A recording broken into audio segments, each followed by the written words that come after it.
Hello bachcho, so let's see this question. So the question says if the first three consecutive terms of geometrical progression are the real roots of the equation 2x cube minus 19x square plus 57x minus 54 equals to 0, find the sum of the infinite number of terms of the geometric progression.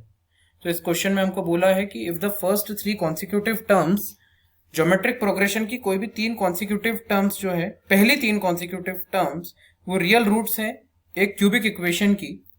सो क्योंकि ये equation cubic है, सो cubic equation के number of roots कितने होते हैं? Number of roots होंगे यहाँ पर 3.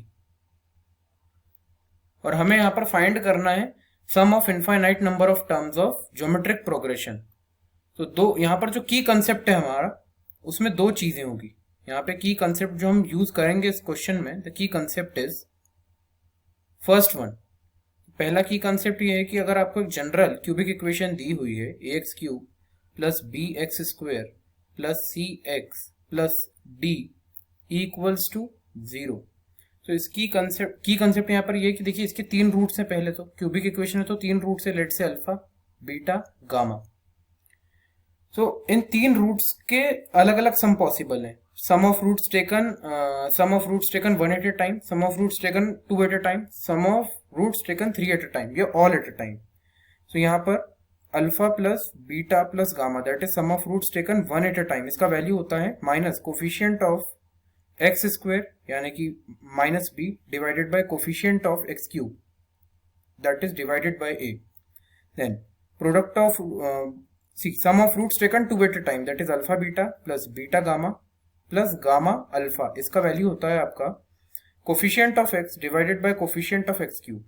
और लास्ट हमारा होता है sum of roots taken all at a time that is product of roots. It is also known as product of all the roots.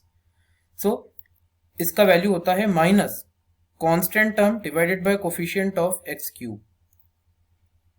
दूसरा की कंसेप्ट जो इस क्वेश्चन में हम यूज करेंगे वो है formula of sum of infinite terms of the geometric progression. Formula होता है a upon 1 minus r. A आपकी फर्स्ट टर्म है, आर आपका कॉमन रेशियो है. कॉमन रेशियो का वैल्यू यहाँ पर -1 से 1 के बीच में लाया करना चाहिए, तभी ये फॉर्मूला एप्लीकेबल है. अब आइए हम सॉल्व करते हैं क्वेश्चन को. तो हमारी थ्री कॉन्सिक्यूटिव टर्म्स जो ज्योमेट्रिक प्रोग्रेशन में है उसे मान लेते हैं a अपॉन आर, ए और ए आर. ये हमारी ज्योमेट्रिक प्रोग्रेशन में हो गई. अब पहला result that is sum of roots taken one at a time. So a upon r plus a r, इसका वैल्यू होगा minus coefficient of x square that is minus 19 divided by coefficient of x cube. So it is 2. तो यहां पर आ जाएगा आपके पास minus और माइनस मिलकर प्लस हो जाएंगे. So 19 upon 2. एक काम कीजिए, ए कॉमन निकाल लीजिए.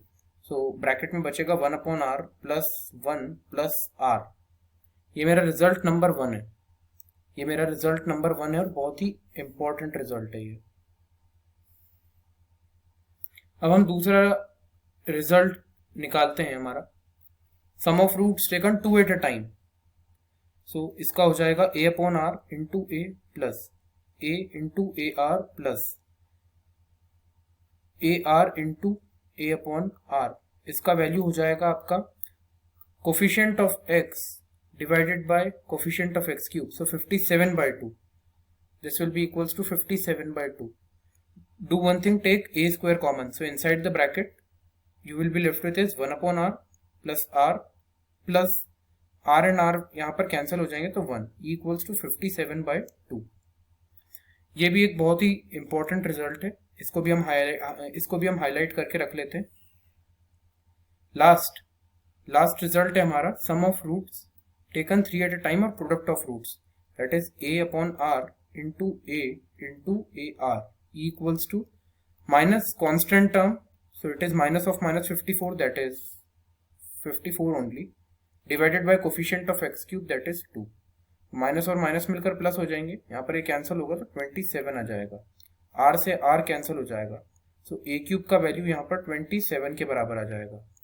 27 is nothing but 3 cube. So A cube का वैल्यू यहाँ पर 3 क्यूब के बराबर है.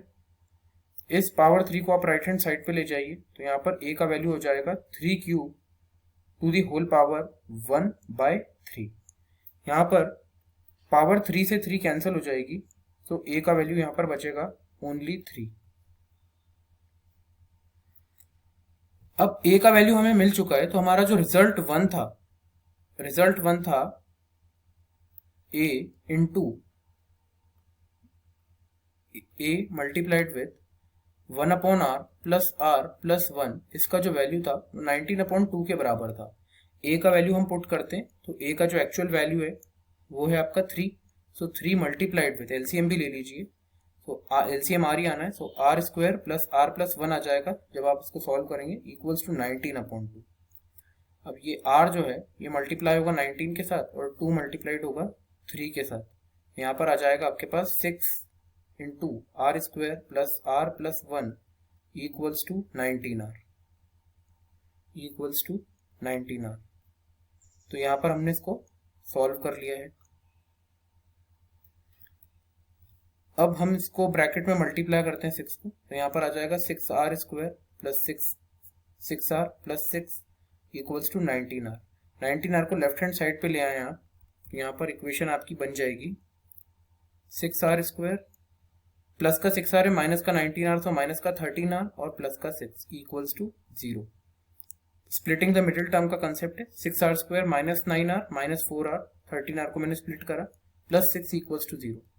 डू वन थिंग, यहाँ पर आप 3r को आप कॉमन निकाल लीजिए, तो 2r माइनस 3 बचेगा, माइनस 2 कॉमन निकाल लीजिए, तो यहाँ पर बचेगा आपके पास, जब आपने माइनस 2 को कॉमन निकाला तो 2r minus 3 equals to 0।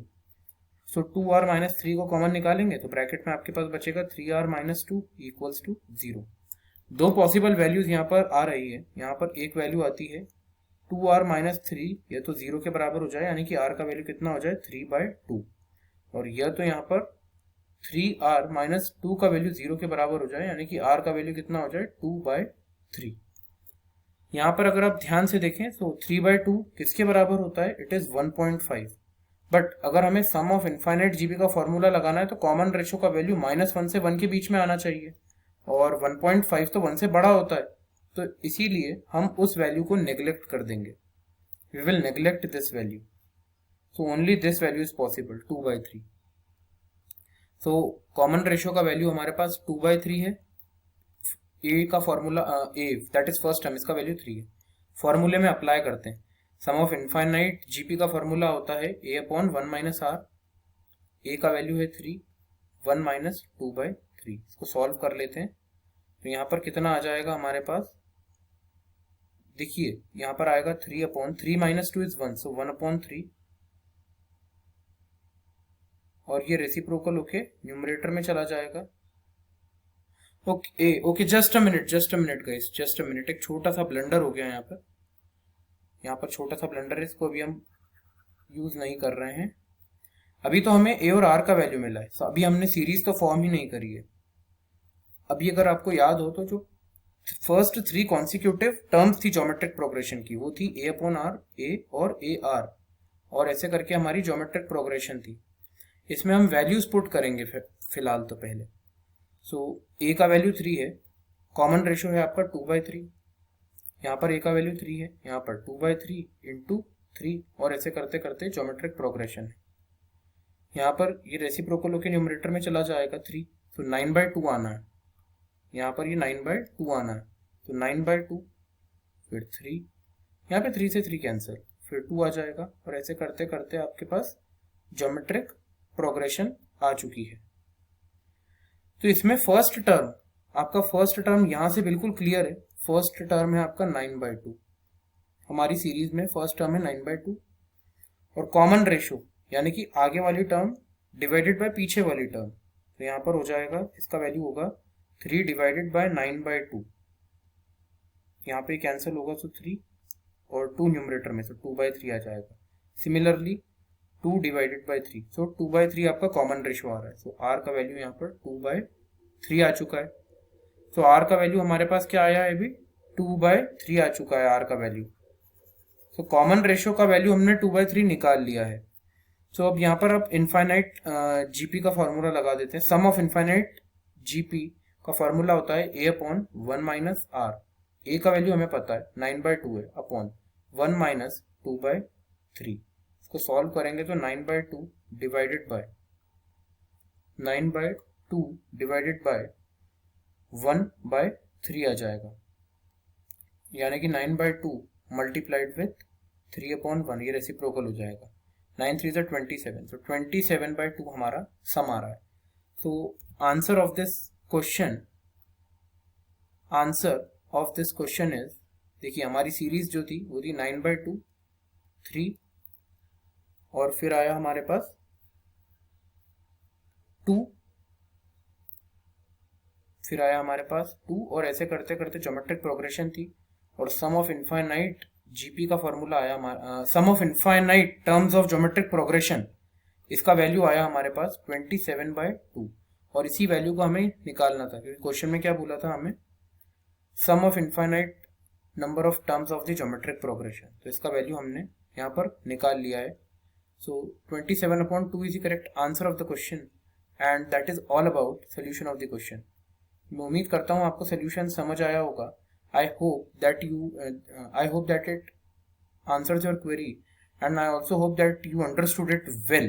I hope you understood the solution well. Wish you best of luck.